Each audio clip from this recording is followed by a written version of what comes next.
estén aquí. Bueno, estamos organizando este evento en el marco ¿de qué maestra me dijo? ¿En el marco? En el marco del Año Internacional de la Física Cuántica. En este momento tenemos como invitado para esta conferencia al maestro doctor Gerardo Herrera Corral. Él es doctor en Ciencias por la Universidad de Alemania, ya ha realizado estancias postdoctorales. Ha sido investigador en Hamburgo, Alemania, y actualmente es investigador del Centro Europeo para la Investigación Nuclear, CERN, en Suiza. Además de ser profesor titular en el Centro de Investigación en Estudios Avanzados del IPN. Ha publicado más de 400 artículos especializados en el área de física de partículas elementales, y en el 2001 fue distinguido con el Premio de Investigación en Ciencias Exactas para la Academia Mexicana de Ciencias. Recibió el Premio de Investigación Científica de la Sociedad Mexicana de Física en el 2006 y la distinción Mente Discovery en la categoría de Universo 2001. También la revista Quién lo considera en 2018 en uno de los personajes que transforma a México. Recientemente obtuvo la medalla en un reconocimiento que otorga la Fundación Sebastián hacia acreedores destacados que han enriquecido la cultura de México y el mundo. Bueno, entonces es un gran honor que esté con nosotros el doctor Gerardo Herrera Corral. Un aplauso, por favor.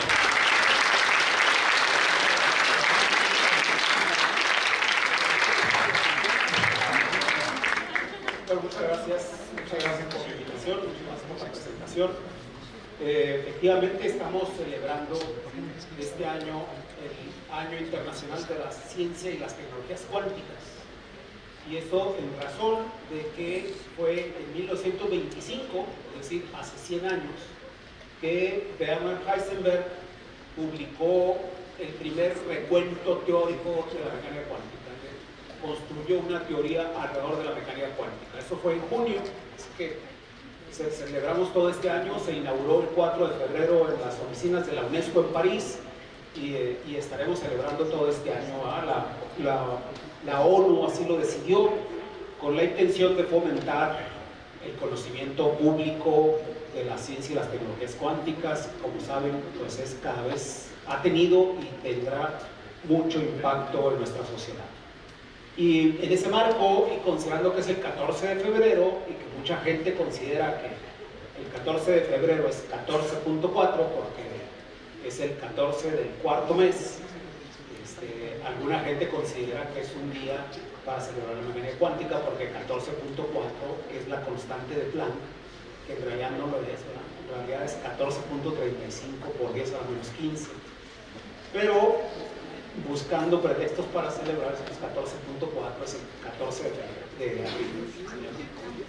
Y curioso que ni siquiera tomamos las unidades MKS, ¿verdad? Que deberían de tomarse las unidades, pero ahí es otro número, entonces ya no.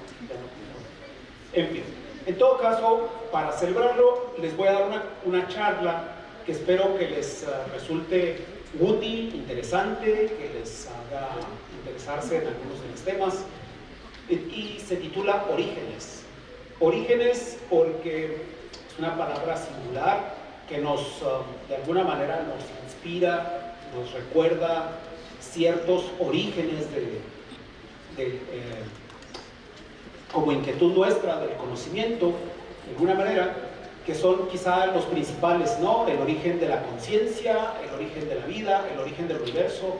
Son tres orígenes que siempre nos inquietan, o por lo menos en algún momento en la vida les inquietará. Si alguno de ustedes todavía no se detiene a pensar en el origen de la vida, de cómo pudo surgir la vida en nuestro planeta, si alguno de ustedes no se ha detenido a pensar en cómo es que surgen los pensamientos, cómo se origina la conciencia, cómo es que percibimos, o no se ha puesto a pensar en el origen mismo del universo, seguramente en algún momento de su vida lo hará. Es una inquietud muy humana, y todos aquí somos seres humanos, es natural que tengamos curiosidad y nos inquieten los orígenes. El punto de la charla es que detrás de las preguntas sobre estos orígenes, el origen de la conciencia, el origen de la vida, o el origen del universo, detrás de cualquiera de ellos, se encuentra en el fondo el origen de todas las cosas. ustedes van a ver a lo largo de la charla. Detrás de estas preguntas está el origen de los elementos químicos, el origen de las estrellas, el origen de las nebulosas, los planetas, el origen de la materia, el origen de la energía, el origen del tiempo y del espacio, de tal suerte que reflexionar sobre los orígenes pues nos lleva también a reflexionar en cierta manera sobre el origen de todas las cosas. Si nosotros colocamos la historia del universo en un mapa bidimensional muy breve, como ustedes ven ahí, lo podemos seccionar en capas. Podemos pensar en la historia del universo en términos de ciertas épocas, de ciertas etapas en las que ocurrió algo especial. Eso es una especie de calendario cósmico. Lo que ustedes ven ahí es 13.800 millones de años resumidos en una figura pues, que esperamos sea muy didáctica. En el lado izquierdo se encuentra el Big Bang, es el momento del tiempo cero, el momento en que se origina el espacio y el tiempo, hasta la izquierda, y por eso tiene una etiqueta hasta abajo que señala lo característico, lo peculiar de esa época, que es el Big Bang, ¿no? Y a partir de ahí, el universo, el tiempo comienza a andar, el espacio se expande y el universo avanza hasta llegar 13.800 millones de años después a una época que es la actual, en la que si vemos a nuestro alrededor, nos daremos cuenta que lo más asombroso que podemos encontrar en el universo, aunque hay muchas cosas asombrosas, si ustedes se preguntan qué es lo más asombroso que hay en el universo, yo creo que todos estaremos de acuerdo que es la conciencia, la capacidad de pensar. Es sin duda el avance evolutivo, cosmológico del universo más impresionante que hay. Que el universo haya construido un espejo en el que se refleja. Y que ese espejo en el que el universo se refleja es justamente nuestro cerebro. Eso es porque se origina la conciencia, se originan los pensamientos, se origina la capacidad de percibir y de percibir el universo. Es como si el universo hubiera construido algo para percibirse a sí mismo, ¿no? De manera tal que la etiqueta, la última etiqueta de la historia del universo, pues reza conciencia, ¿no? Es seguramente lo más impresionante de nuestra historia. Pero también podemos poner otras etiquetas en la historia del universo. En la parte de arriba hemos puesto etiquetas del tiempo, de lo que ocurrió a medida que pasaban 10 a la menos 35 segundos, que es un tiempo extremadamente corto, hasta lo que ocurrió cuando el tiempo había cumplido su primer microsegundo de edad, qué pasó después de 3 minutos del Big Bang, qué ocurrió cuando el universo ya tenía entre 300 y 380 mil años, cuando había transcurrido 1.000 millones de años, o 10.000 millones de años, o hasta ahora, hasta la fecha, que han pasado 13.800 millones de años. También podemos ver la historia del universo en esos términos, en términos del tiempo, o en términos de lo que ocurrió, o en términos de la temperatura. La temperatura que tenía el universo cuando recién comenzaba es de 10 a la 27 grados, quizá mayor, 10 a la 35 grados todavía antes, y luego después se fue enfriando, como ustedes pueden ver, 10 a la 12, 10 a la 9, luego 8.000 grados Kelvin. El universo tenía aproximadamente 8.000 grados centígrados cuando nacieron las estrellas, y ya es extremadamente frío desde hace tiempo. El universo actualmente es muy frío, es de alrededor de menos 270 grados Celsius, es extremadamente frío. Decimos que tiene aproximadamente 3 grados Kelvin, 2.7 grados Kelvin, es decir, 2.7 grados por encima del cero absoluto. El universo es pues extremadamente frío en la actualidad, aunque afortunadamente nuestro planeta tiene una temperatura más propicia para nosotros. Pues bien, comencemos entonces a reflexionar un poquito sobre estas épocas y sobre lo que fue ocurriendo. Decíamos que lo más asombroso del universo en la época en la que nos toca vivir y ver el universo es la conciencia. Y si nos preguntamos qué es la conciencia, pues vamos a encontrar una cantidad de definiciones y de controversia. Los especialistas, los neurocientíficos discuten y no se ponen de acuerdo para definir exactamente qué es la conciencia. Pero esa definición que está ahí abajo es la definición de la RAE, ¿no? De la Real Academia del Español, y dice que es la propiedad del espíritu humano de reconocerse en sus atributos esenciales, ¿no? Conciencia de alguna manera tiene que ver con reflexión y reflexión tiene que ver con reflejarse, ¿no? La conciencia es un reflejo, es el momento en que nos percibimos a nosotros mismos, esa capacidad de sentir que estamos ahí, estamos vivos, estamos conscientes y que percibimos cosas. Y aunque mucha gente puede no estar de acuerdo, aunque también para muchos puede resultar controversial, la mayoría de nosotros estarán de acuerdo en que la conciencia tiene que ver con el cerebro y que el cerebro está hecho de neuronas, de tal suerte que podemos reflexionar un poquito en esa célula que está representada allá arriba, una célula especializada para recibir, integrar y transmitir señales eléctricas. Todo nuestro cuerpo está hecho de células y todas las células de nuestro organismo están especializadas para cumplir determinadas funciones. Hay células muy distintas en la epidermis, diferentes a las células que componen el corazón. Cada una de esas células diferenciadas tiene funciones diferentes y la célula encargada, digamos, la esencia, el centro del sistema nervioso central, que se encuentra en todo nuestro cuerpo, pero más densamente en el cerebro, pues es la neurona. Pero la neurona es una célula como cualquier otra, tiene un núcleo, tiene un citoplasma, tiene las partes normales de una célula. La diferencia es que se ha especializado para propagar señales eléctricas y como tal tiene un axón y tiene dendritas, ¿no? Y ese axón y esas dendritas pues son especiales y la hacen un poco diferente de las otras células.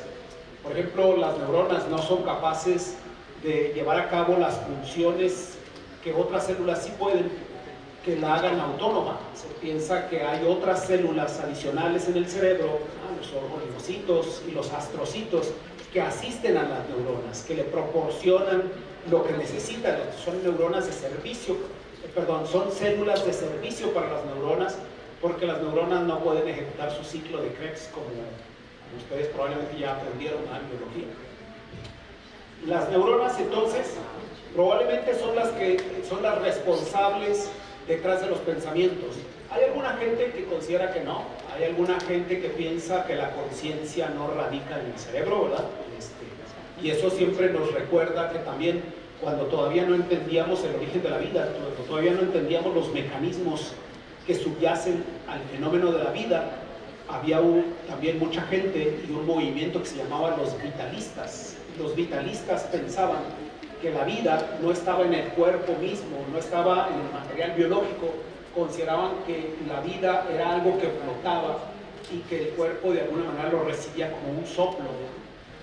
Por mucho tiempo los vitalistas consideraron que así era. Hoy entendemos los mecanismos de la vida, entendemos muchos de los procesos moleculares que subyacen al fenómeno de la vida y nos preguntamos en dónde radica la conciencia y entonces aparece otra vez un grupo de gente que considera que la conciencia es algo que flota, ¿verdad? Que no radica, que no está en nuestro cerebro, que de alguna manera nosotros lo captamos.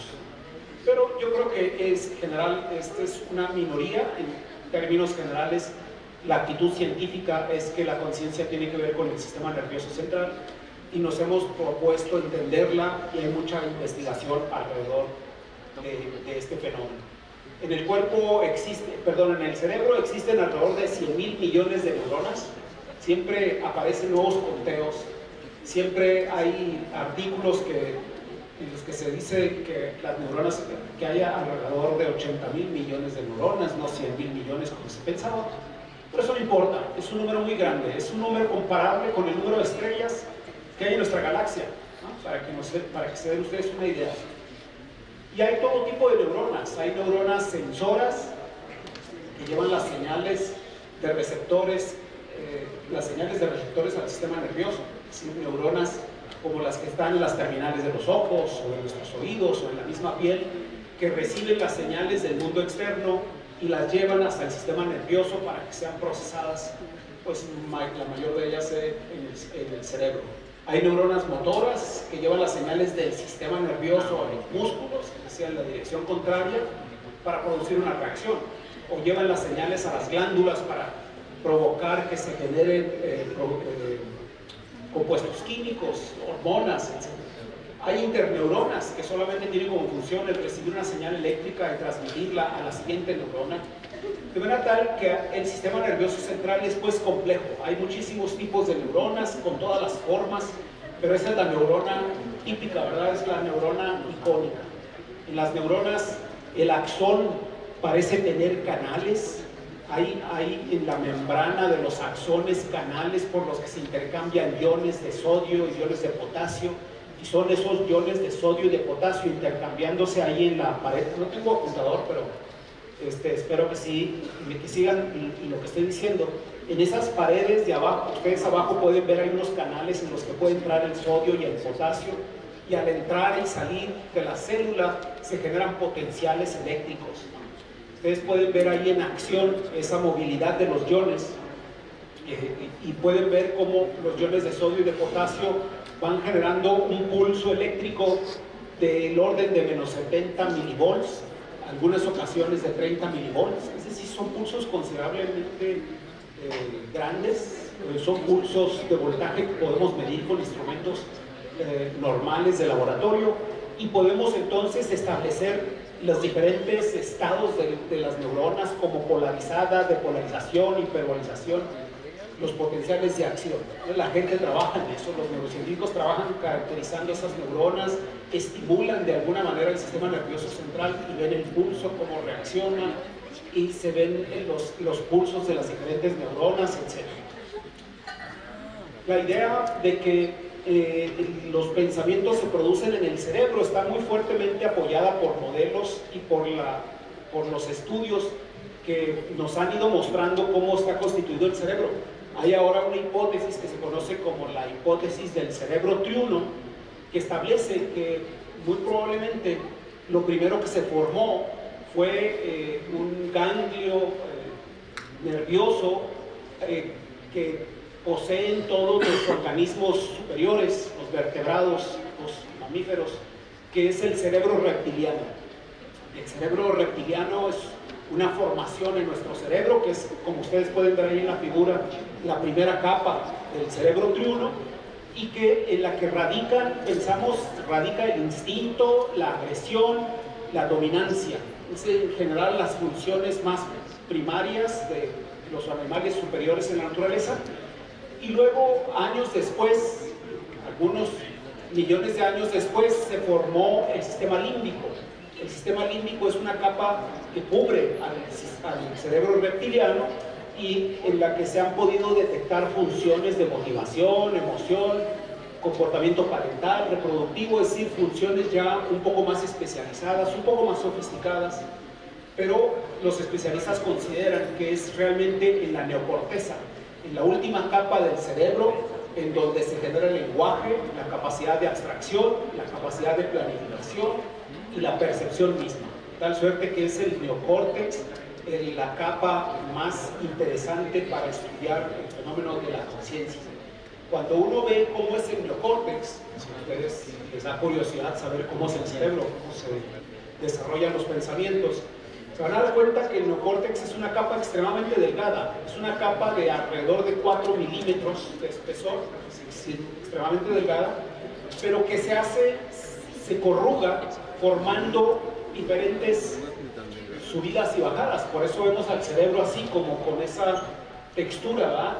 Y un poco la idea es que la evolución ha hecho que la neocorteza trate de tener mayor superficie, y para lograr una mayor superficie entonces hace curvas que le permitan pues mantener una área mayor, si la extendiéramos, en un volumen que permanece constante, que es el volumen de la cabeza, ¿no? Y si nosotros vemos esa capa de alrededor de 4 milímetros, vamos a ver una estructura de neuronas extremadamente compleja. Vamos a ver capas de neuronas que forman, como ustedes ven ahí, esa reconstrucción tridimensional en la que los especialistas empiezan a ver una estructura elemental, empiezan a definir en qué regiones de esa estructura de neuronas, en qué regiones aparecen macrocolumnas, aparecen minicolumnas, para tratar de aislar a los elementos de los que se van generando patrones más complejos. Lo interesante de la neocorteza es que tiene esa estructura en toda su superficie. Eso es algo muy interesante para los especialistas, porque hoy sabemos que la neocorteza tiene diferentes funciones en diferentes regiones. Hoy sabemos que hay una cierta región en la parte trasera de la neocorteza que es la responsable de la visión. Cuando nosotros vemos, se estimula esa parte de la neocorteza. Y cuando nosotros estamos escuchando algo, hay una región distinta en la parte parental donde se estimula al sistema neuronal. Lo curioso es que toda la neocorteza tiene esa misma estructura, si no cambia. No es que la región encargada del oído sea distinta de la región encargada de la visión, o sea distinta de la región encargada de darnos un sentimiento de percepción de la música o emociones, etc. La estructura es la misma. Y eso ha llevado a gente a hacer modelos de cómo se generan los pensamientos, y en esos modelos se establece que probablemente hay un algoritmo fundamental para la generación de la conciencia, que es un mismo algoritmo que está ocurriendo una y otra vez de manera distinta en diferentes regiones, pero siempre con el mismo hardware. Es decir, el alambrado es siempre el mismo. Los patrones de neuronas son esos que están ahí y serán siempre los mismos. Bien, pues si meditamos un poquito sobre el origen de la conciencia, y si consideramos todos que la neurona tiene que ver con la manera como se originan los pensamientos, y consideramos que esa neurona es una célula, pues entonces estaremos todos de acuerdo que de alguna manera el origen de la conciencia está relacionado con el origen de la vida. Si fue necesario que aparecieran primero células y que esas células se especializaran para integrar señales eléctricas y transmitirlas, de manera tal que eso nos lleva a una etapa anterior en la historia del universo, cuando este tenía entre 10.000 y 8.000 millones de años, y el universo había bajado su densidad de manera considerable, tenía una temperatura un poquito más alta que la que tiene hoy, pero fue entonces que se generaron los primeros organismos vivos, ¿no? Fue entonces que se generaron las primeras estructuras, y es aproximadamente 3.8 mil millones de años atrás de nuestra época, es decir, habían transcurrido 10.000 millones de años después del Big Bang, cuando aparecieron los primeros seres vivos. Y esa época del universo, pues la marcamos con la célula, ¿verdad? Pero en realidad la célula tiene diferentes componentes. Sabemos que tiene un citoplasma, que tiene una membrana, que tiene mitocondrias, que hay un núcleo, y todo el mundo estará de acuerdo que es ahí en el núcleo donde se encuentra una molécula extraordinaria a la que hemos llamado ácido desoxirribonucleico, y que esa molécula es la clave, es el centro, es la parte más esencial de la vida. Es esa molécula que está girando ahí arriba a la izquierda. Esa molécula, el ADN, está formado por dos hilos largos que se tuercen en espiral, y también todo el mundo conoce esta figura icónica del ADN. Esos ácidos son los responsables de incorporar toda la información que se ha ido acumulando a lo largo de los años y de reproducirla, ¿verdad? Yo no sé si todos ustedes están interesados en escuchar la charla, pero a mí me daría muchísimo gusto que se queden solamente los que están interesados. ¿Les parece? Es como un buen trato. Yo sé que sus maestros los trajeron acá, pero no se preocupen, yo gestiono que no haya ningún problema en su calidad. Pero sí es muy entorpecedor para mí estar hablando con alguien que no quiere escuchar. Entonces les agradecería muchísimo que todos los que no están muy interesados, que están fastidiados, así que se salgan y que me dejen hablar, porque sí veo a muchos de ustedes que sí están interesados, ¿no? Yo sí veo muchas caras atentas, y es la gente que me estimula a mí mucho a echarle ganas a la charla. Al revés de lo que ocurre cuando veo a alguien que está conversando. Es como estarle hablando a la gente. Entonces, si les parece, damos 2 minutos para que todos los que no estén interesados se vayan, y yo les pido a los maestros que no vayan a hacer nada con ellos, ¿no? Que les den la libertad. Venga la valentía, venga las agallas de levantarse. ¿Quién son de tercer? ¿Quién es quién? No me interesa, yo no voy.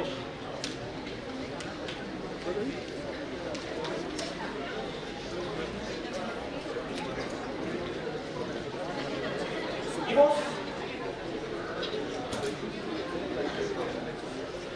Ok, ¿seguimos? Bien, entonces, esa estructura del ácido desoxirribonucleico que ustedes pueden ver ahí, es una estructura muy interesante.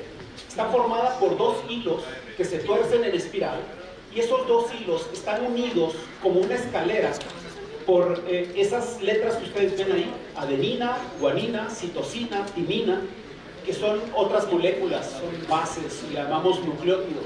Y esos nucleótidos tienen la estructura molecular que ustedes ven a la izquierda ahí.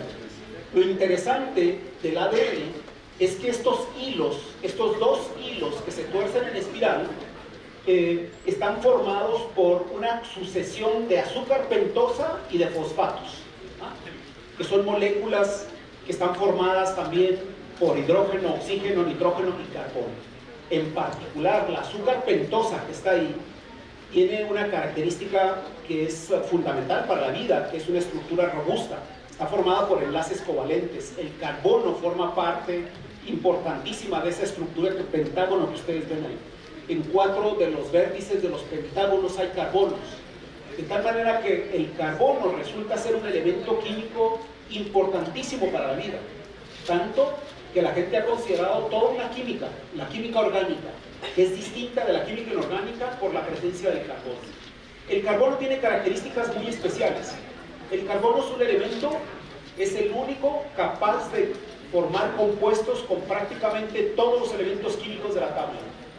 Es un elemento que se puede enlazar consigo mismo, pero no es el único. El oxígeno también se puede enlazar consigo mismo, el silicio también se puede enlazar consigo mismo, pero el carbono sí es el único que se puede enlazar consigo mismo en enlaces fuertes, muy robustos, extremadamente robustos, lo cual hace que las moléculas, los hilos que se forman con el carbono sean muy estables. Y esa característica del carbono, entre otras, son las que hacen posible la vida. El carbono es capaz de formar isómeros, ¿no? Junto con el oxígeno y el hidrógeno. Dicen los químicos, tiene una isomería extraordinaria. La isomería, un isómero, es aquel compuesto químico que, teniendo los mismos elementos, se arregla en una geometría distinta, y esa geometría distinta hace que el compuesto se comporte de una manera completamente distinta, ¿no? Teniendo los mismos elementos químicos, puede tener un arreglo de una forma o de otra, al que le llamamos isómero, y hace que se comporte de manera muy distinta. Y la isomería del carbono es de las más amplias de los elementos de la tabla periódica. De manera tal que el carbono es fundamental y tiene esas características que lo hacen muy especial, tanto que a mí me gusta decir que otra de las propiedades del carbono es la vida. El carbono, pues, es un elemento químico fundamental para la vida. De tal suerte que en esta etapa nos podemos preguntar que si el carbono es fundamental para formar esa estructura molecular de ADN, entonces, ¿cómo se formó el carbono? Así como nos preguntamos si la neurona es la responsable de la conciencia y es una célula, ¿cómo se formaron las células? Y después nos preguntamos si las células son fundamentales para la vida, ¿cómo se formaron? Y nos dimos cuenta que el carbono es fundamental para eso. Ahora nos preguntamos, ok, si el carbono es fundamental para la vida, ¿cómo se formó el carbono? Y eso nos lleva a una etapa anterior en la historia del universo. Esa etapa cuando el universo tenía apenas 1000 millones de años, quizá menos, quizás cientos de millones de años. Pero se toma típicamente como 1000 millones de años. Ahora el James Webb Space Telescope ha encontrado galaxias mucho más antiguas, ¿verdad?, que esto.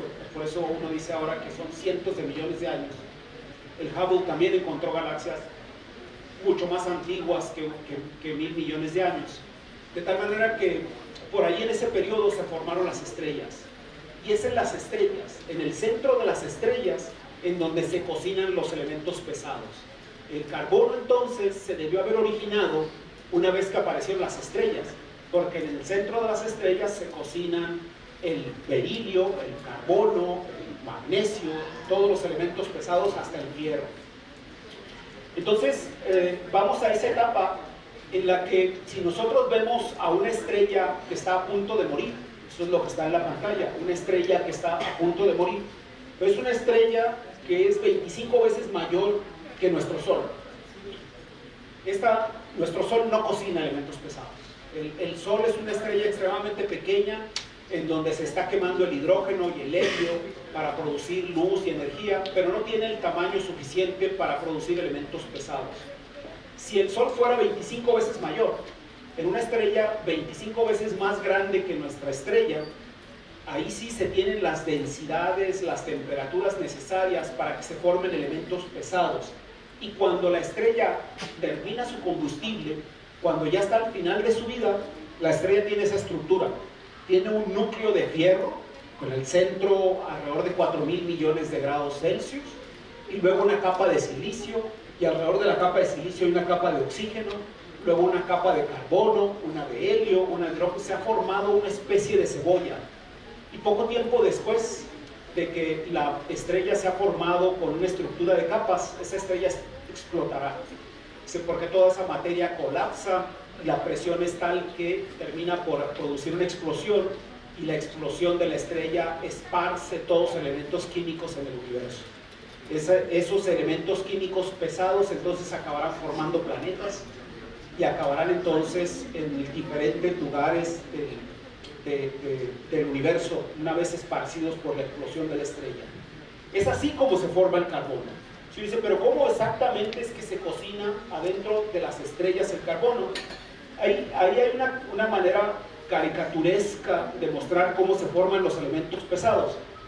En realidad, la manera como se van formando los diferentes elementos de la tabla periódica, más allá del hidrógeno, del helio, del litio, la manera como se forman es toda una disciplina de estudio que se llama nucleosíntesis, y no es tan simple como aparece en esa caricatura, pero yo se las traigo ahí para que se lleven ustedes una idea plástica de lo que ocurre en el centro de las estrellas. En las estrellas están hechas de hidrógeno y de helio, y los núcleos de helio tienen 2 protones y 2 neutrones. Cuando 2 núcleos de helio chocan, como aparece ya al comienzo de la reacción, hay 2 núcleos de helio que chocan, pues 2 neutrones, 2 protones, junto con otros 2 neutrones y otros 2 protones, forman un berilio 8. El berilio tiene entonces 4 más 4, es decir, 4 protones más 4 neutrones, así forma el berilio 8. Cuando a ese berilio 8 se le une otro núcleo de helio, entonces ya tendrán un carbono 12, ¿no? Porque el número atómico, la masa atómica del carbono es 12. Y así sucesivamente, a ese se le suman otros 4 nucleones, es decir, 2 neutrones y 2 protones de otro helio, y se formará el siguiente elemento químico, etc. En realidad, la manera como se forman esos elementos químicos es un poco más compleja. La gente que estudia nucleosíntesis va encontrando ciclos y los pone a prueba en el laboratorio, y ha sido difícil encontrarlos. El ciclo que produce el carbono fue descubierto por Fred Hoyle, un físico inglés que demoró mucho para encontrar todos los mecanismos que están detrás de la formación del carbono, ¿no? Por eso digo que aquí lo ponemos muy simple, pero en realidad ha sido muy difícil encontrar todos los mecanismos que llevaron a la producción del carbono. Tanto que la gente sigue considerando hoy, cada vez que se acerca octubre, la gente empieza a hablar de los premios Nobel y se pone la historia de aquellos que merecían el premio Nobel y que nunca lo recibieron, y siempre está ahí Fred Hoyle. Siempre está como alguien que describió el ciclo del carbono, de la formación del carbono, y que nunca recibió el premio Nobel. Fred Hoyle es el mismo físico que también criticó la teoría del Big Bang y que hizo varias aportaciones. Pues bien, esta es la manera como se producen los elementos pesados en el centro de las estrellas, en particular el carbono, y es entonces la manera que tenemos para entender cómo se formó el carbono, que hizo posible la formación de los ácidos nucleicos que están en los núcleos de las células, que entonces nos permite entender que esas células pudieron haberse especializado para transmitir señales eléctricas y generar pensamientos. Pero entonces nos podemos preguntar, pero entonces las estrellas, ¿cómo se formaron? Si sabemos que los elementos químicos se forman en el centro de las estrellas, ¿qué tuvo que ocurrir para que se formaran las estrellas? Si quiero conocer las diferentes causas, pues esa es la pregunta obligada, ¿verdad? Ya sé que se forman en el centro de las estrellas los elementos pesados, ¿qué fue lo que formó a las estrellas?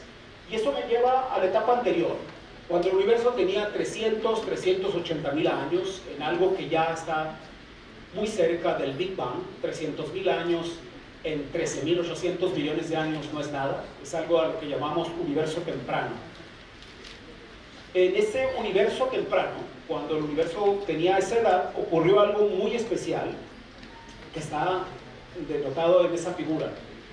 Hasta ese momento el universo estaba formado por un plasma electromagnético. El plasma electromagnético no es algo tan exótico como ustedes puedan pensar. En esas lámparas de neón hay un plasma. Las lámparas de neón funcionan con un plasma electromagnético. Un plasma electromagnético es un gas en el que las cargas positivas y negativas se han separado. Cuando nosotros ponemos neón ahí, separamos electrones del neón y están en continua recombinación. El neón atrapa otra vez a los electrones que se les quitó y al momento de atraparlo emite luz. Así funcionan las lámparas de neón, ¿no? Si no lo sabían, son lámparas que funcionan con un plasma electromagnético. Eso mismo ocurrió en el universo cuando este tenía 380.000 años. Hasta entonces, el universo tenía cargas positivas, que eran los protones, y cargas negativas, que eran los electrones. El universo era pues un plasma con las cargas eléctricas disociadas, y la luz queda atrapada cuando hay muchos electrones en un plasma de ese tipo, porque la luz se acopla mucho con los electrones. De tal suerte que el universo en ese momento estaba cerrado, era oscuro, estaba formado por cargas positivas y cargas negativas, con la luz atrapada. Pero el espacio y el tiempo se expandía, iba creciendo, y al hacerlo el universo se iba enfriando. Cuando la temperatura disminuyó ya a tan solo 3.000 grados Celsius, el universo se había enfriado lo suficiente como para que los protones, las cargas positivas, empezaran a atrapar a las cargas negativas. Entonces los protones empezaron a atrapar a los electrones y entonces así se formaron los primeros átomos neutros. Y ustedes ven a la derecha cómo se van formando hidrógenos y cómo se van formando helios. Los elementos ligeros son los elementos primordiales, el hidrógeno y el helio, que se formaron cuando el universo tenía 380.000 años. Es en esa época entonces que aparecen el hidrógeno y el helio y la luz se libera. Nosotros tenemos razones para pensar que esto ocurrió, porque la luz que aparece entonces es una luz, es la primera luz del universo, y es una luz que aún podemos ver. Es la luz que se encuentra aún ahí en el universo y es lo que le da la temperatura de 2.7 grados Kelvin, es decir, 2.7 grados por encima del cero absoluto. A esa luz le llamamos radiación cósmica de fondo. Es la radiación que permea en todo el universo y que ha sido medida, y es la primera gran evidencia de la existencia de un Big Bang, de la evidencia de que el universo se generó a partir de un punto hace 13.800 millones de años. Es el punto también más importante en el que la mecánica cuántica hace acto de aparición, porque este fenómeno en el que los protones empiezan a atrapar electrones es un fenómeno cuántico, es un fenómeno probabilístico, de tal suerte que no ocurre en todos los puntos del espacio y del tiempo de manera uniforme. Ocurrió más en unas ciertas regiones que en otras, y por eso es que ven ustedes más luz en una cierta área que en otra hacia el lado derecho. Es decir, apareció una textura en el universo. A este fenómeno de recombinación tengo un video aquí, a ver si corre.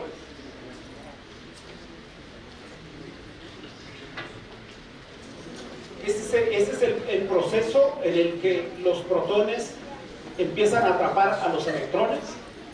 Gracias. Está bajo, pero lo hicieron. Ustedes ven ahí a las cargas positivas que empiezan a atrapar a unas motitas rosas que simbolizan a los electrones. Entonces es el momento en que los protones empiezan a atrapar a los electrones, y los blancos que ustedes ven ahí viajan en línea recta, es la luz que escapa en ese momento, cuando el universo tenía 380.000 años.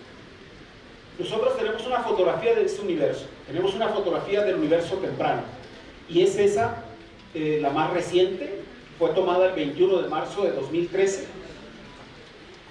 Antes de esta se hicieron otras dos, son fotografías tomadas con satélite. Esta es del satélite Planck, una misión enviada por por la Agencia Espacial Europea y que fue publicada el 21 de marzo de 2013. Es la imagen de mayor resolución que tenemos del universo temprano. Si nosotros nos preguntamos cómo era el universo cuando recién comenzaba, era así. Es como ustedes pueden ver, una imagen texturizada, no es uniforme. Hay lugares más rojos y lugares más azules en esa imagen. Y lo que simboliza el color es la temperatura. Ustedes van a ver que en los puntos rojos, la temperatura, en general, todo ese mapa es de 2.7 sobre cero absoluto, pero hay una diferencia entre los puntos rojos y los puntos azules que es de 0.0002 grados Celsius. Esa diferencia de temperatura entonces nos muestra una textura en el universo. Eso nos muestra que hubo más luz que se liberó en ciertas regiones que en otras. Y esa textura hizo entonces que los átomos de hidrógeno que se originaron, los átomos de helio que se originaron en la recombinación, se acumularon más en ciertas regiones que en otras. Y eso nos llevó entonces a la formación de nubes, que si el fenómeno de recombinación fuera uniforme, entonces no se formarían nebulosas, los átomos de hidrógeno estarían uniformemente distribuidos en todo el universo y no tendríamos las nebulosas. Las nebulosas son pues nubes de gas hidrógeno que una vez ahí empezaron a colapsar, porque esa nube está sujeta a la fuerza gravitacional y el hidrógeno y el helio que la conforman se empieza a colapsar en el centro gravitatorio. Y es entonces que esos átomos de hidrógeno y de helio comenzaron a formar aglomerados a lo que llamamos estrellas. Las nebulosas son la cuna donde se forman las estrellas. Entonces la pregunta era cómo es que se formaron las estrellas, donde se cocinan los elementos pesados que hacen posible la existencia del carbono, que forman las células que luego se especializan para formar neuronas. Pues es gracias a este fenómeno de recombinación, un fenómeno cuántico que se dio cuando el universo tenía 380.000 años de edad. Y ustedes se pueden preguntar, ¿cómo es posible esa fotografía? ¿Cómo se puede hacer la fotografía del universo cuando este tenía 300.000 años de edad? Y esto nos lleva un poco a pensar en lo que realmente vemos, en lo que significa ver. Ver es siempre un viaje al pasado. Si ustedes ven a su compañero que está al lado, ustedes no lo van a ver en el momento en el que ustedes piensan que lo están viendo. Lo van a ver siempre 2 nanosegundos antes, o quizá 3 nanosegundos, dependiendo de la distancia. La luz viaja aproximadamente 30 centímetros en un nanosegundo. Es decir, cada milmillonésima de segundo, la luz viaja 30 centímetros. De tal manera que si ustedes están separados por aproximadamente 1 metro, estarán separados entonces por 3 nanosegundos, 3 milmillonésimas de segundo. De tal suerte que están viendo a su compañero como era 3 milmillonésimas de segundo antes. No se van a dar cuenta si su compañero se sonrió o se enojó hasta que hayan transcurrido 3 milmillonésimas de segundo. Es decir, siempre estamos viendo al pasado. Cuando ustedes ven la luna por la noche, la verán como era 1.3 segundos antes. No la van a ver antes. Cuando los astronautas estaban allá, en 1972, la última misión de los astronautas, uno de ellos se tropezó, se cayó, es un incidente famoso de la misión Apolo. Pues no había manera de enterarse que un astronauta se había tropezado en la Luna hasta que transcurrieron 1.3 segundos. Porque es lo que le tarda a la luz en llegar de la Luna a la Tierra. Sabemos que si el Sol desapareciese nos enteraríamos 8 minutos después, no nos podemos enterar antes porque es lo que le lleva a la luz en llegar hasta la Tierra. Si nosotros miramos al cielo con un aparato lo suficientemente poderoso, pues veremos esa imagen, veremos la imagen de la que estábamos hablando, es la imagen del fondo de microondas, de la radiación cósmica de fondo. Es decir, esto es si lográsemos tener un telescopio que nos llevara 13.400 millones de años atrás, en el pasado. En general, ver es un viaje al pasado. Si ustedes ven algún objeto del sistema solar, Plutón, lo verán en la parte más cercana, se necesitarán alrededor de 5 o 6 horas para que llegue la luz de Plutón. Lo estarán viendo 6 horas en el pasado, pero puede ser que se que el arreglo sea el más distante posible, de tal manera que ver algún objeto en el sistema solar es un viaje de 14 horas en el pasado. Si ustedes ven estrellas en la galaxia, se trata de decenas de miles de años y así sucesivamente. Cuanto más lejos ven, más largo es el tiempo que ustedes están viajando hacia el pasado. Entonces nos podemos preguntar cómo era el universo en la etapa anterior. Es decir, si ya sabemos que ocurrió la recombinación y que la recombinación hizo posible la formación de nebulosas y que en esas nebulosas se forman las estrellas y que en el centro de las estrellas se cocinan los elementos pesados, etc. Entonces cabe preguntarse cómo se formaron esos átomos, es decir, cómo se formaron esos protones y esos electrones para que luego se formaran los átomos. Pero si nosotros vemos al cielo, nos vamos a encontrar ahí con un telón de oscuridad. Si nosotros hacemos un telescopio cada vez más poderoso, pues vamos a ir cada vez más atrás en el tiempo y estamos ya casi en el límite, porque de hecho el James Webb está viendo las primeras estrellas, ¿verdad?, que se formaron cuando el universo tenía cientos de millones de años. Pero el siguiente telescopio que sea capaz de ver más allá, va a llegar un momento en que va a haber un telón de oscuridad, ¿no? Ustedes se preguntan qué ocurriría si yo tengo un telescopio extremadamente poderoso, pues yo voy a ver más lejos y más lejos hasta llegar a ver el Big Bang, ¿no? Hasta llegar a ver el origen mismo del universo en el cielo. Eso sería lo que uno esperaría. Pero eso no ocurre porque los telescopios lo que ven es la luz y la luz se liberó apenas cuando ocurrió la recombinación. De tal manera que va a llegar un momento en que ustedes se topen con un telón de oscuridad en que los telescopios ya no pueden ver más. Si ustedes quieren ver cómo era el universo detrás de ese telón de oscuridad, es necesario construir microscopios, no telescopios, ¿no? De manera tal que la astronomía tiene su limitación en los 380.000 años de edad.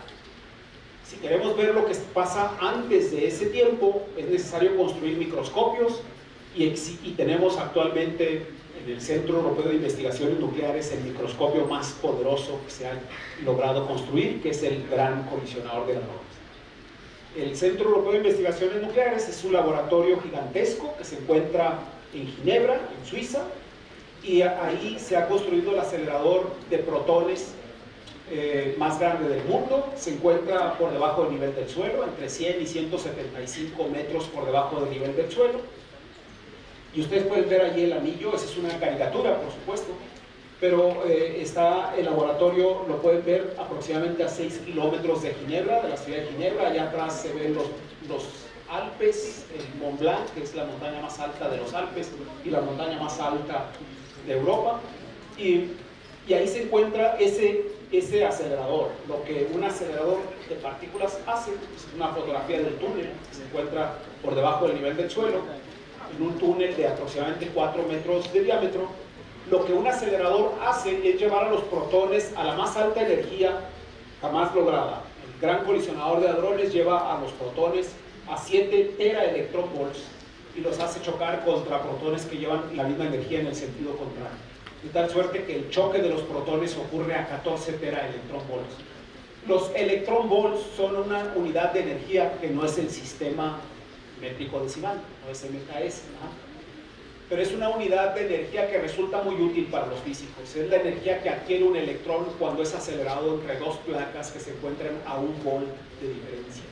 A esa energía se le llama electrón volt. Y también se aceleran ahí iones de plomo, se aceleran átomos de plomo que son muy pesados, que se han ionizado, se les ha quitado todos los electrones y se los lleva a colisionar también.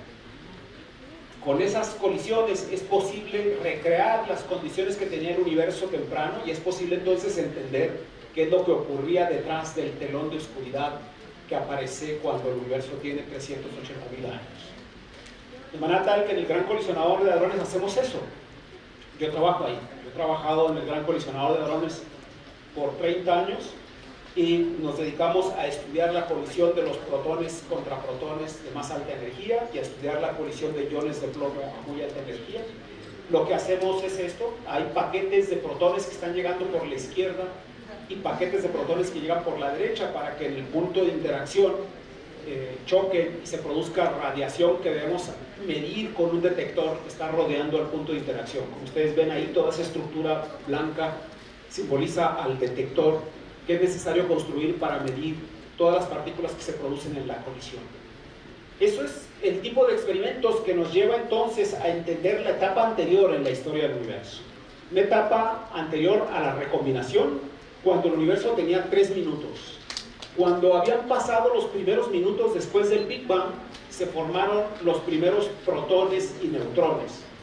A menudo nos gusta llamarle a los protones hidrógenos, aunque todavía no tienen al electrón que lo neutraliza, pero decimos que se formaron entonces los protones y los helios, es decir, aglomerados como los que ven ustedes en el circulito amarillo, aglomerados de protones solos, protones con un neutrón o 2 protones con 2 neutrones. Es la época en la que se formaron pues los elementos ligeros, es decir, el hidrógeno y el helio, un poquito de litio, ¿no? Muy poquito de litio, pero es ahí en que se formaron lo que serán después los núcleos de los átomos de hidrógeno y los átomos de helio, cuando el universo tenía 3 minutos. Si nosotros queremos entender cómo se formaron esos protones y esos neutrones, es necesario entonces hacer experimentos como ese que ustedes ven ahí, es decir, hacer chocar protones para ver de qué están hechos. Si queremos entender cómo se formaron los protones y los neutrones, necesitamos saber de qué están formados los protones y los neutrones. Este es un experimento en el Gran Colisionador de Hadrones. Los paquetes que ven que llegan por la izquierda y por la derecha son paquetes extremadamente densos, de más de 100.000 millones de protones cada uno, que se están cruzando cada 25 mil millonésimas de segundo, es decir, cada 25 nanosegundos. Y cada vez que chocan se produce radiación que sale volando en todas direcciones, como ustedes pueden ver ahí.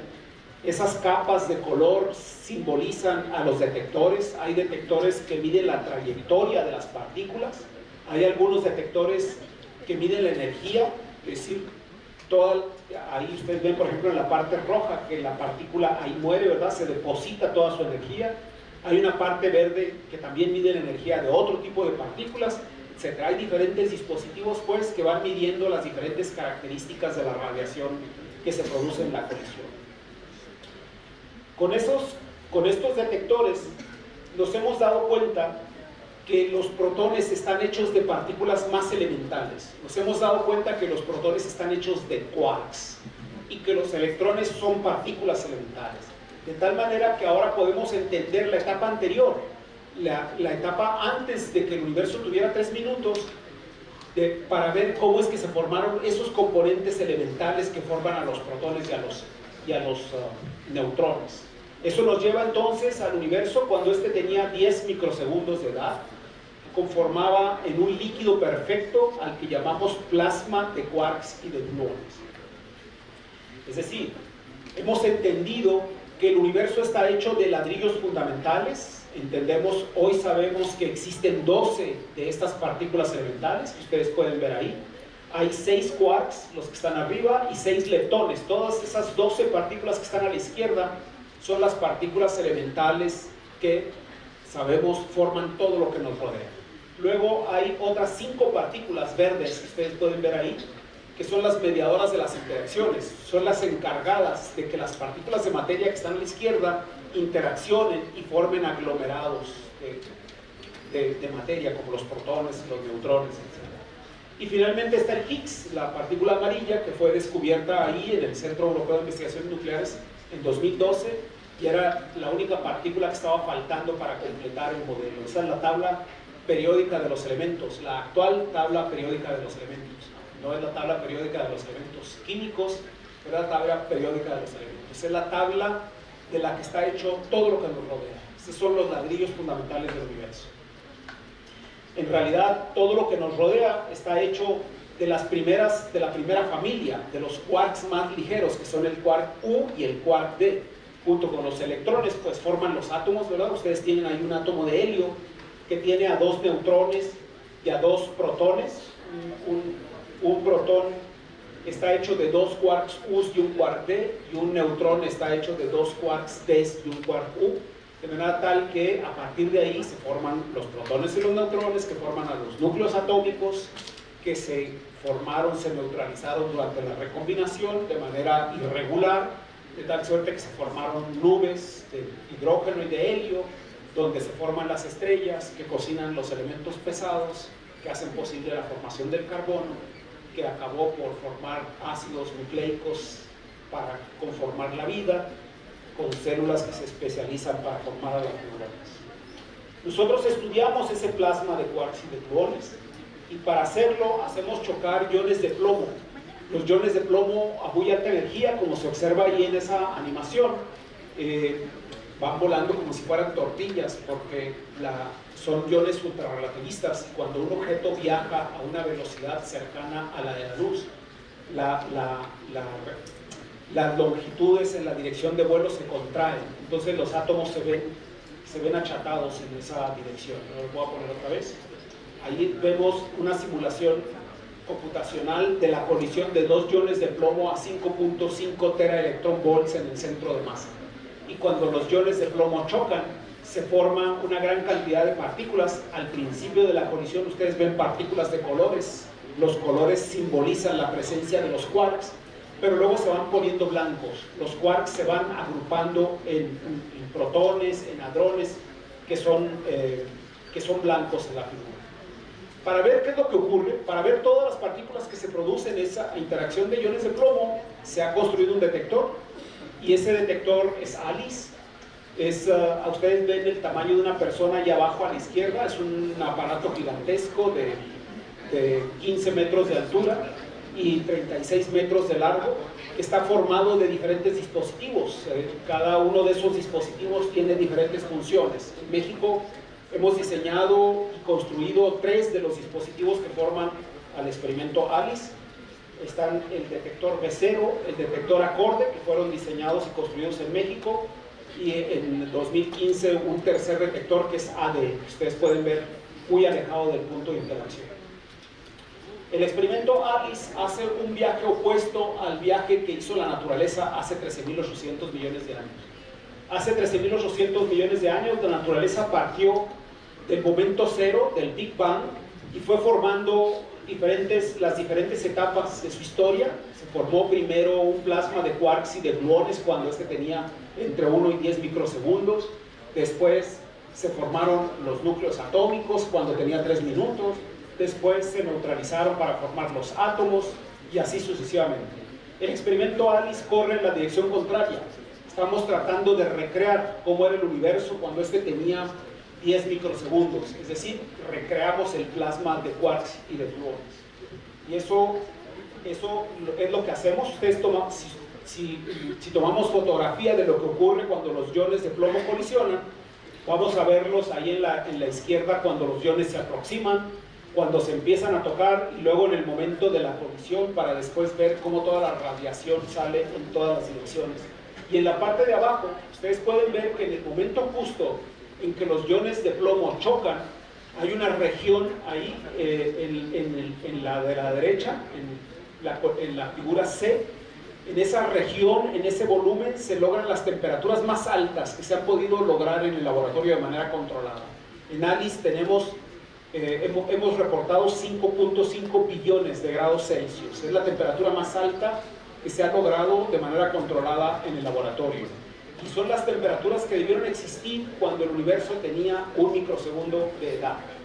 Pero no solamente la temperatura, también reconstruimos las presiones y las densidades de materia más altas que existen en el universo. Estudiamos entonces física en condiciones extremas. Nosotros estamos sujetos a una presión de una atmósfera. Es la presión que soportamos todos los días por la columna de aire que pesa sobre la superficie del planeta. Pero si nosotros aumentamos en 100.000 veces esa presión y la aplicamos sobre carbono, ese carbono se va a convertir en diamante, ¿no? O sea, la materia se transforma ante la presión. Si nosotros aumentamos en 100 millones de atmósferas, el diamante que habíamos logrado obtener del carbono presionado se volverá a convertir en grafito, ¿verdad? Se volverá a convertir en carbono metálico. Pues bien, las presiones que logramos en ALICE son 100.000 cuatrillones de atmósferas. Esas son las presiones que existen en el momento en que los iones de plomo chocan. De manera tal que hemos reconstruido esa historia.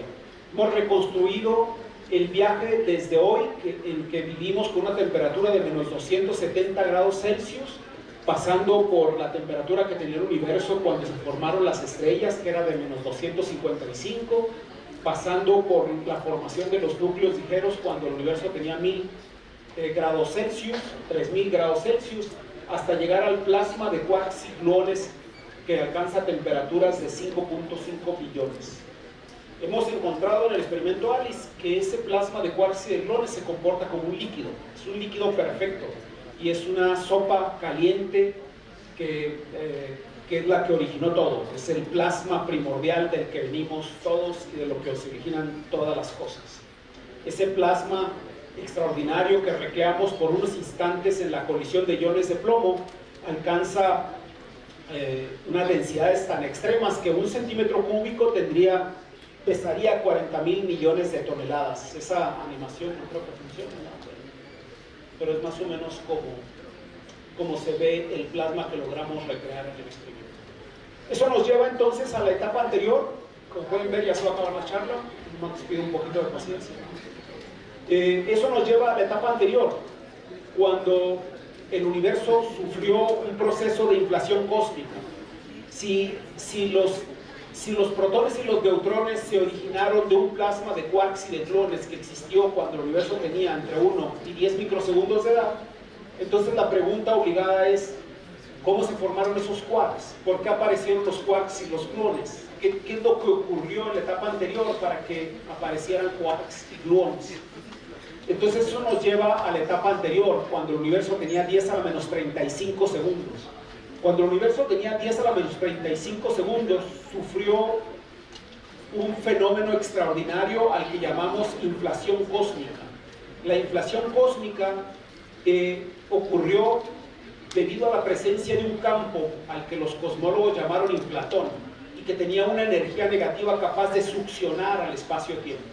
Lo hizo entonces crecer súbitamente. En un tiempo muy corto, de 10 a la menos 35 segundos, el espacio-tiempo se estiró de tener el tamaño de miles de millones de veces más pequeño que un protón hasta alcanzar aproximadamente el tamaño de 1 metro. A ese fenómeno se lo conoce como inflación cósmica. Y es gracias a esa inflación cósmica que el universo se estabilizó. Hoy sabemos que ese inflatón bien podría ser el Higgs, bien podría ser esa partícula que fue descubierta en 2012 en el Gran Colisionador de Hadrones, porque tiene las características que se necesitan para explicar el fenómeno que succiona con una energía negativa al espacio-tiempo. De tal suerte que en la etapa anterior al plasma de quarks y de gluones, el universo debía tener alrededor de 10 a la menos 50 metros y llegó a crecer hasta 1 metro aproximadamente, a una velocidad de 10 a la 26 veces la velocidad de la luz, en un fenómeno extraordinario que se llevó un tiempo muy corto. El campo escalar que hizo posible que eso ocurriera, que succionó al espacio-tiempo haciéndolo crecer, también les dio masa a la radiación, le dio una inercia, una resistencia al movimiento, y eso acabó formando el plasma de quarks y gluones del que hablábamos anteriormente. Fue así como a partir del Big Bang, que ocurrió en el momento cero, en un punto, en una región extremadamente pequeña, como una fluctuación de la nada, este campo escalar succionó el espacio-tiempo para estabilizarlo. Es así como entendemos que hayan aparecido, entonces, a partir de energía, a partir de radiación, hayan aparecido estructuras, quarks y gluones, que se enfriaron luego para formar a los protones y los neutrones, que después se neutralizarían con electrones en un fenómeno de recombinación que no fue regular, que fue irregular, y formó por eso nubes de hidrógeno y de helio, conocemos como nebulosas, en donde se forman las estrellas que cocinan los elementos pesados, que cocinan al carbono, que entonces forma estas estructuras moleculares extraordinarias, capaces de replicarse para generar vida, que se especializa para acabar formando neuronas y dando pensamientos. De tal suerte que si vemos esta historia que acabamos de revisar, nos daremos cuenta que al universo le tomó menos de 1 hora hacer los átomos. Le tomaría cientos de millones de años hacer las estrellas y los planetas, pero le tomó 5.000 millones de años para hacer a la humanidad. Con eso termino. Muchas gracias.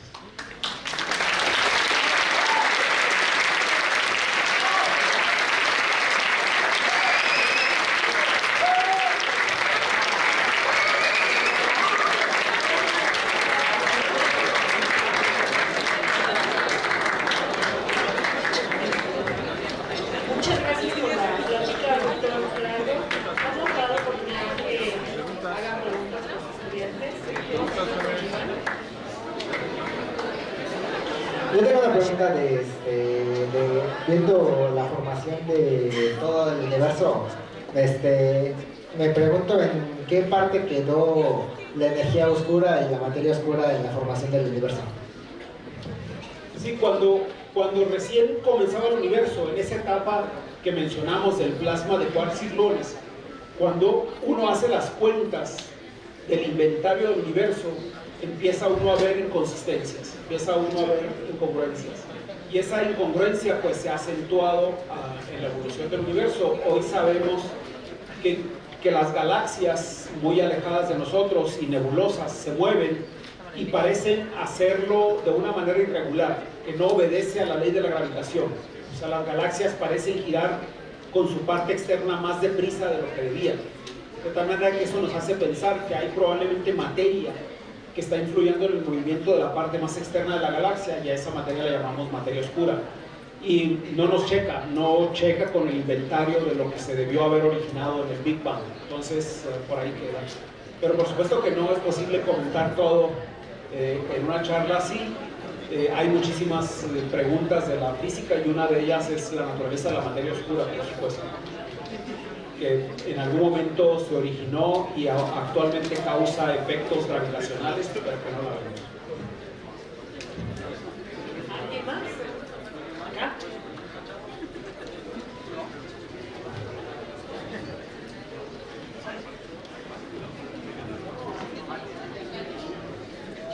Buenas tardes.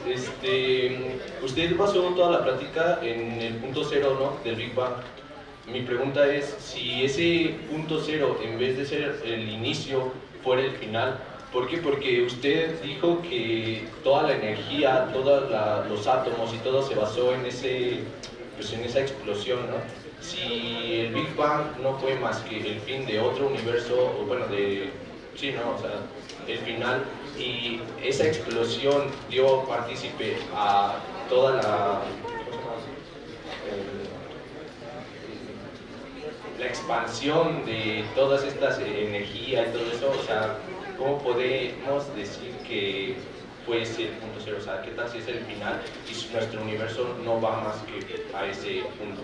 O sea, que con el paso del tiempo, en vez de que el Sol se acabe, el punto final vaya a ser el Big Bang. ¿Sí me entiendes? A ver, nosotros tenemos razones para pensar que el universo se originó en una región muy pequeña. Si nosotros vemos, por ejemplo, a las galaxias muy lejanas, vemos que todas se apartan unas de otras, y cuanto más lejos, más rápido se apartan unas de otras, en algo que se conoce como la ley de Pauli. Esa es una de las primeras razones para pensar que si nosotros hacemos una recta de las velocidades con que se van alejando las galaxias y la prolongamos, entonces debe haber existido un momento en que todo estaba junto, ¿no? Ese es uno de los argumentos para pensar que el universo se originó de una región muy pequeña. La radiación cósmica de fondo es otro argumento.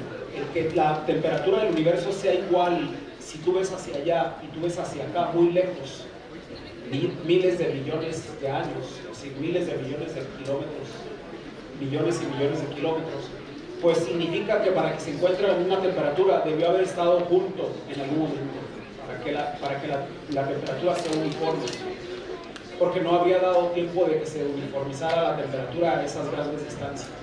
Esa es otra razón para pensar que todo se originó en un Big Bang. Pero por supuesto que alguna gente ha propuesto que existe una cosmología cíclica. Yo me quedaría nomás con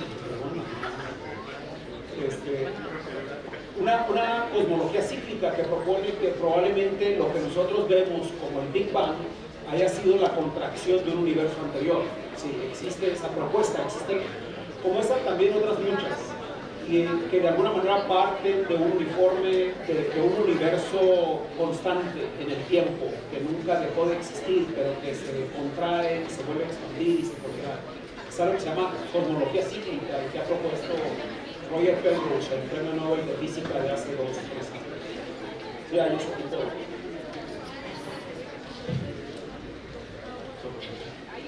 Tengo una pregunta.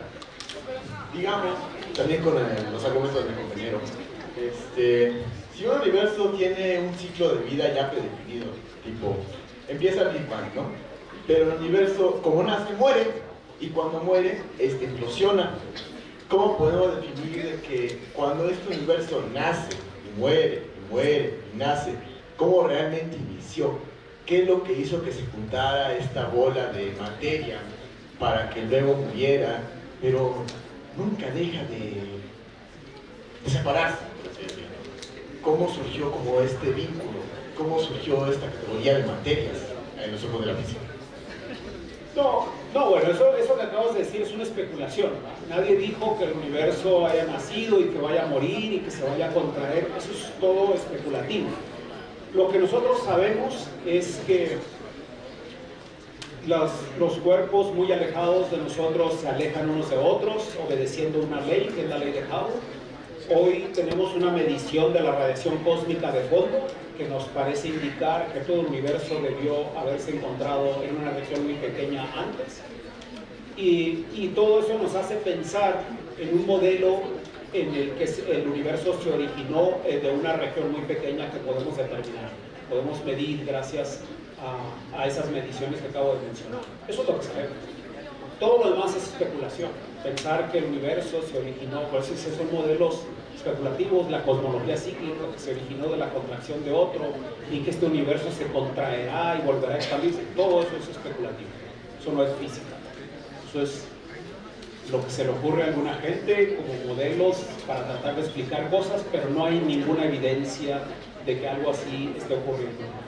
Si el universo se expandirá eternamente y de manera más acelerada, o si el universo permanecerá expandiéndose como lo hace actualmente, o si el universo se contraerá para acabar otra vez en un Big Crunch, son también especulaciones que dependen de una constante que se conoce como la constante cosmológica, de la que sabemos muy poco.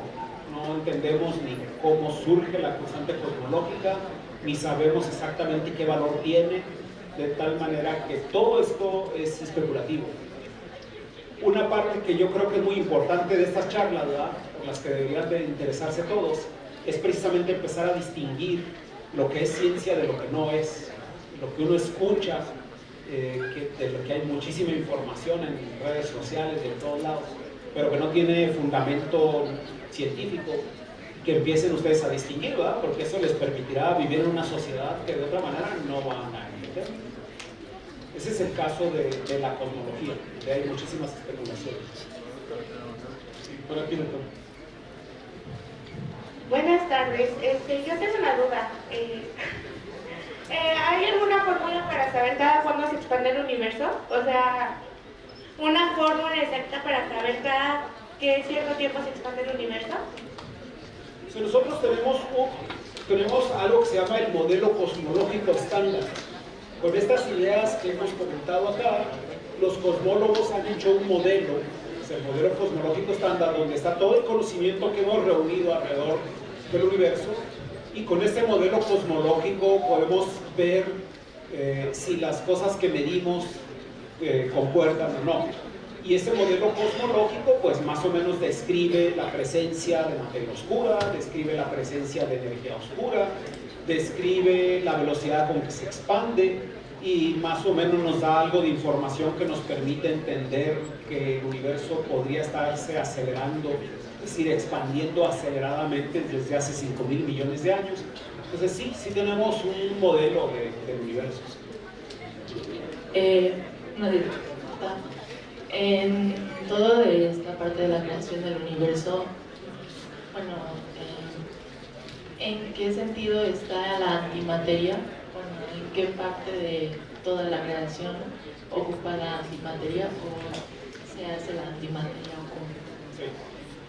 Bueno, nosotros no hablamos de la creación del universo, nosotros tratamos con el origen del universo.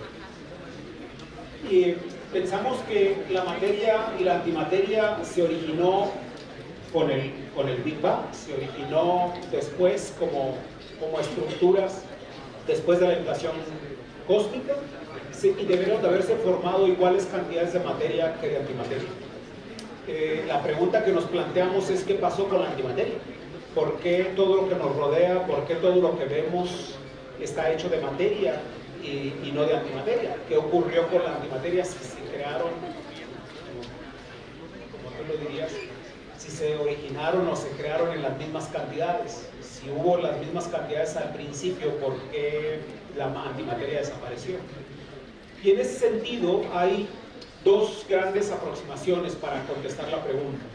Una es decir que la antimateria desapareció muy pronto, que hay procesos microscópicos que nosotros hemos medido, que se han medido, que dan cuenta de eso, que esos procesos microscópicos favorecen a la materia y desfavorecen a la antimateria, de manera que repetidos miles de millones de veces fueron haciendo que la antimateria desapareciera. Esa es una posible explicación. No es del todo satisfactoria, porque hasta ahorita se han medido efectos que explican eso para un cierto tipo de partículas, pero no para todas, porque alguna gente considera que no es suficiente, que el ritmo no da para explicar que desapareciera la antimateria. Pero esa es una vertiente de explicación, de respuesta a la pregunta que acabas de hacer. La otra respuesta es que la antimateria no desapareció, que la antimateria está ahí, que está por ahí, en algunas regiones del universo, que en lugares muy alejados del espacio existen grandes burbujas hechas de antimateria, y que en el límite entre esas burbujas de antimateria y el universo de materia se están aniquilando una con otra, produciendo radiación que estamos buscando. Estamos buscando esa radiación que proviene de esas grandes regiones de antimateria. Y de hecho hay ahorita una gran controversia, ¿verdad? Porque hay un experimento en la estación espacial que parece medir un exceso de positrones, que ellos dicen, ahí está la muestra de que debe haber grandes regiones de antimateria. Pero otras mediciones dicen que no, contradicen un poco eso, en fin. Pero es un tema de investigación muy activo. Si la pregunta que acabas de plantear es uno de los temas de investigación más actuales que se investiga en el Gran Colisionador de Hadrones y en otros experimentos. Esas son como las dos grandes vertientes de respuesta. ¿Qué me preguntamos? Bueno, yo tengo una pregunta. Leí en un libro de Stephen Hawking que él quería hacer una teoría que describiera con una sola ecuación todo el origen del universo. ¿Qué tan probable es que la relatividad general y la física cuántica se unifiquen para crear esa teoría? Esa ecuación que lo explique todo. Bueno, una de las aspiraciones de la física moderna es tener una teoría unificada que explique todos los fenómenos. Actualmente tenemos dos grandes teorías, por un lado la mecánica cuántica, por otro la teoría de relatividad, y no son compatibles, no hay manera de ponerlas juntas, son dos maneras de ver las cosas distintas. La teoría de relatividad nos explica la fuerza gravitacional, pero no nos dice nada de la fuerza electromagnética, y la mecánica cuántica nos dice de la fuerza débil, de la fuerza fuerte y de la fuerza electromagnética, pero no nos dice nada de la gravitación. La aspiración de la física es tener una teoría del todo, una teoría que unifique a las interacciones y que nos dé una explicación de todos los fenómenos. Eso, en ese sentido, tenemos ya un par de grandes teorías, una de ellas muy conocida y más desarrollada por muchos años, que es la teoría de cuerdas. La teoría de cuerdas intenta darnos un esquema de ese tipo. Bueno, yo acá tengo mi pregunta, que es ¿qué papel juegan los agujeros negros en la teoría?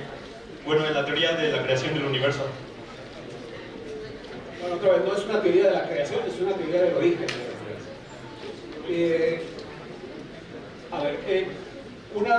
Hay muchísimos aspectos alrededor del origen y evolución del universo. Uno de ellos que no toqué, pero tengo en otra charla, es la evolución de las fuerzas naturales. Y de acuerdo con la teoría que tenemos del origen del universo, las fuerzas fundamentales que hoy vemos, que son 4 fuerzas, la gravitación, la débil, la fuerte y la electromagnética, en un comienzo estaban conformando una sola fuerza, una sola fuerza que se fue dividiendo. Y la primera gran división que ocurrió de las fuerzas es la de la gravitación, por una fuerza gran unificadora que dejaba todas las otras juntas, la fuerte, la débil y la electromagnética. Se dividió la gravitación. En aquel entonces, cuando la inflación ocurrió, el espacio-tiempo se debió haber perturbado lo suficiente como para producir ondas gravitacionales, y es posible también que desde el momento en que apareció la gravitación, alguna gente propone, como Stephen Hawking llegó a proponer, aparecieron agujeros negros primordiales, se llamaban micro agujeros negros. Existe esa como teoría. Desafortunadamente el Gran Colisionador de Hadrones, donde se podrían haber observado el fenómeno de producción de micro agujeros negros, no fue observado el fenómeno. No tenemos ninguna evidencia de que en el comienzo del universo existiera una tal cosa. Tenemos una pregunta más, doctor, por aquí. Ponte de pie. Ponte de pie. A ver, si existen contrapartes, ¿existen los agujeros blancos? Y si es así, ¿cómo se pueden generar? Pues hay gente que ha propuesto la existencia de agujeros blancos, ¿verdad? Otra vez es un tema muy especulativo. Es decir, nace un poco de la idea de lo opuesto a los agujeros negros. La gente propuso que podría haber regiones en el espacio que estén generando materia y expulsando energía, que llamó agujeros blancos. No tenemos ninguna evidencia de que una tal cosa exista, pero se ha propuesto diferentes objetos astrofísicos y aún el Big Bang como una posible evidencia de agujeros blancos. Pero es una idea especulativa, nuevamente, que descansa en el par de opuesto de los agujeros negros, pero del cual no tenemos un mecanismo claro de cómo se pudieron originar. Los agujeros negros tenemos idea de que pueden aparecer como resultado del colapso de estrellas, pero los agujeros blancos no tenemos un mecanismo claro. Entonces la gente propone algunos mecanismos cuánticos para generar agujeros blancos, pero no es nada muy contundente.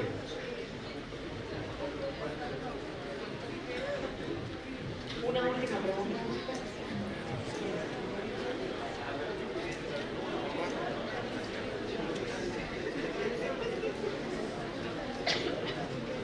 Mira, ¿es posible sintetizar un inflatón?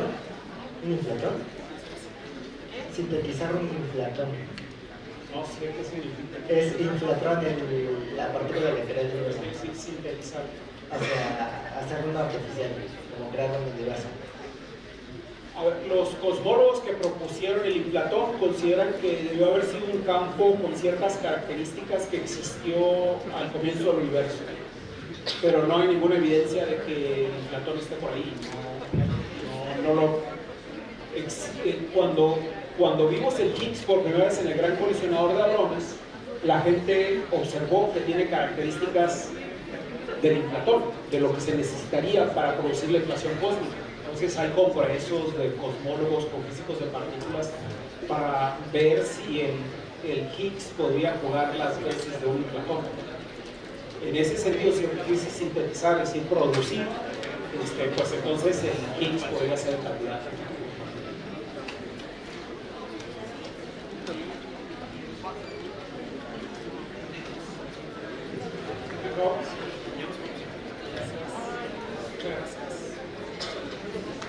Bueno, pues muchísimas gracias. Un aplauso para el doctor Fernández.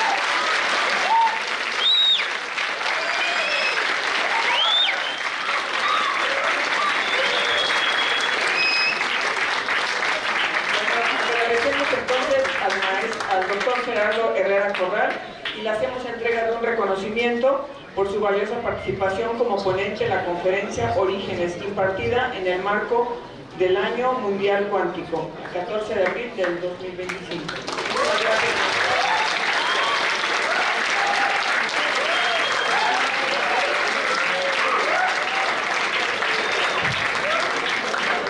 Hacemos un pequeño presente.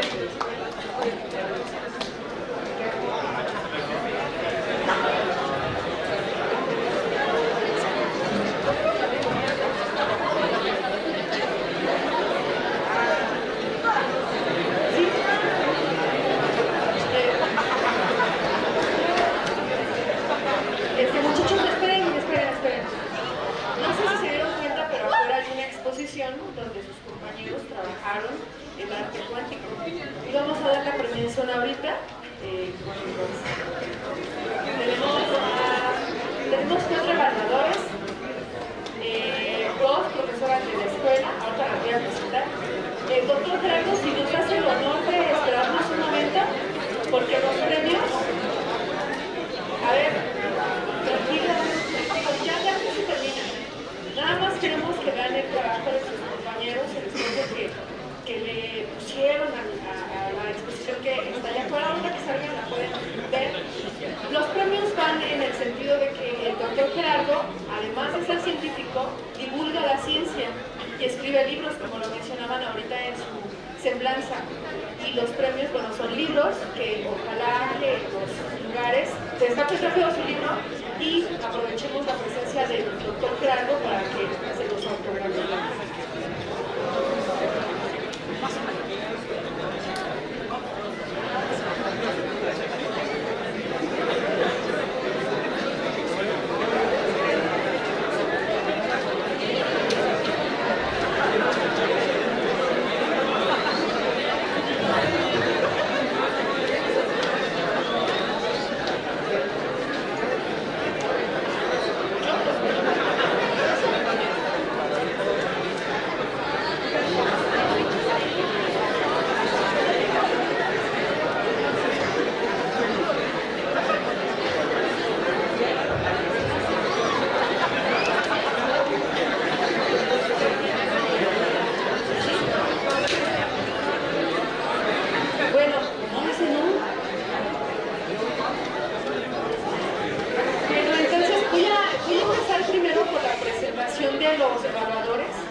En el arte algunos muy bien, y bueno, pues ellos les platicarán a lo mejor la experiencia ahorita. Si me hacen favor los evaluadores de pasar rápidamente nada para presentarlos, la maestra Claudia Romero de Arte, una evaluadora.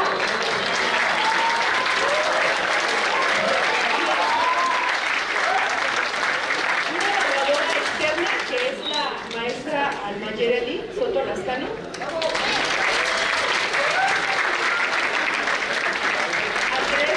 Que nos visita de la UNAM.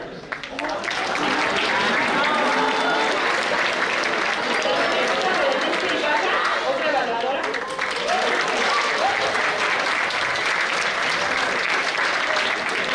Y bueno, pues vamos a empezar con los lugares que tienen bien merecidos los alumnos que participaron. Vamos a empezar con tercer lugar de fotografía.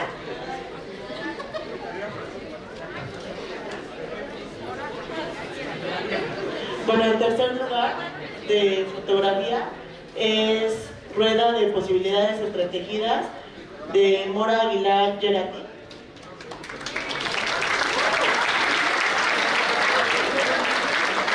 En fotografía también.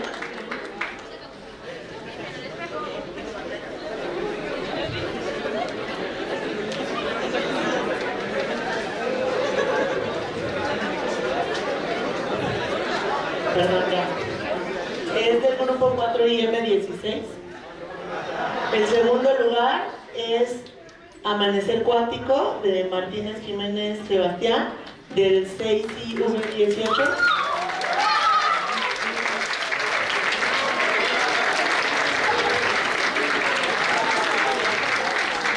Y el primer lugar es para la dualidad de Betanzos Castruita José Julián.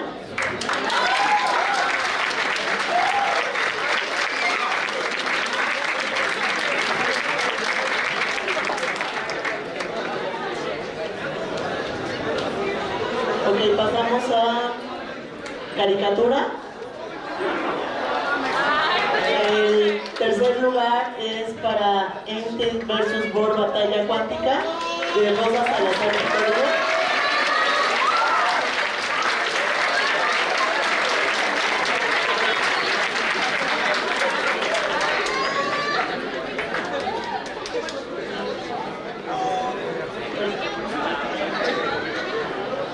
El segundo lugar lugar de caricatura es para Elegancia de Ente, por Peña García Misael Altair.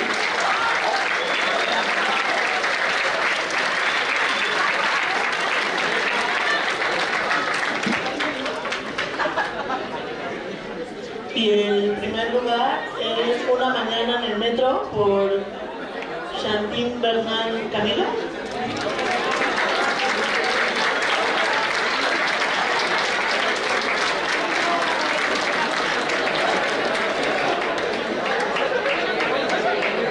Pasamos a la categoría de pintura.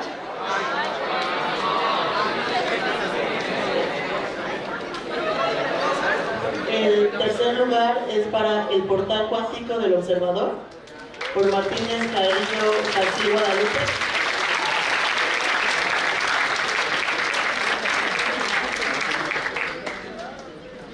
Luego el segundo lugar es Alive or Dead de Muñoz Carillo Alondra Rosalí, del 618.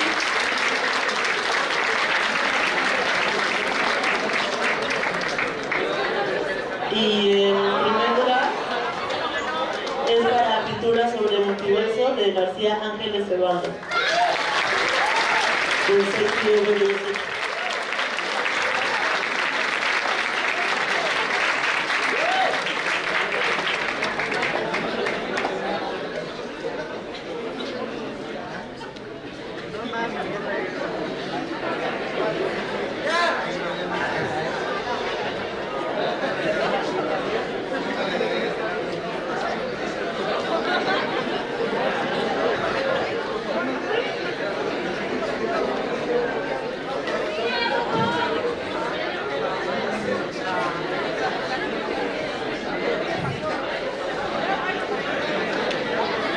Bueno, ahora los invito a que vean cuál es el autor del libro.